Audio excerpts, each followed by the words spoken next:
Mr. Murali Pillai.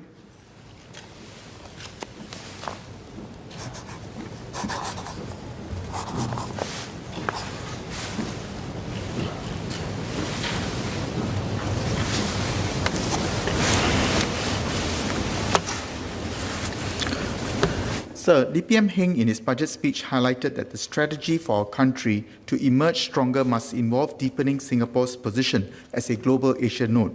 He also signaled that Singapore must deepen its capacity to collaborate and innovate with partners around the world, especially the ASEAN countries. It may seem incredible, but over the course of the past 1 year, where all eyes appear to be focused on the Herculean effort in healthcare, social compliance, and understanding the virus itself, two things happened under the radar, which shows that we have kept faith with the vision and how it stood us in good stead. First, the securing of sufficient supply of vaccines ahead of other countries. This is no small feat, and today Singapore is in a very good position to emerge from the pandemic.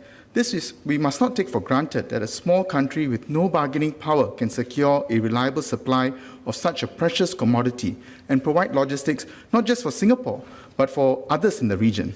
Second, investments in Singapore have continued unabated. We have heard of expansion of global firms in Singapore.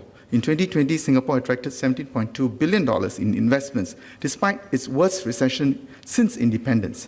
We are therefore in a good position to realize the ambitions of a global Asia node. The question arises as to how MFA can facilitate these ambitions. How does MFA's work to enhance cooperation with these countries contribute to this imperative? Will the integration of ASEAN markets happen?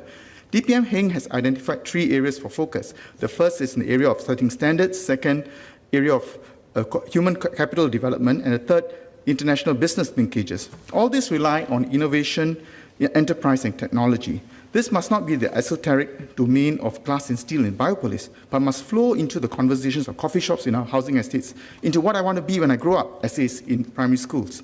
The global Asia node cannot be an ambition for the few, but a lived reality for all. Can the Minister tell us how MFA's efforts to make Singapore a global Asia hub improve the daily lives of Singaporeans, especially during these difficult times?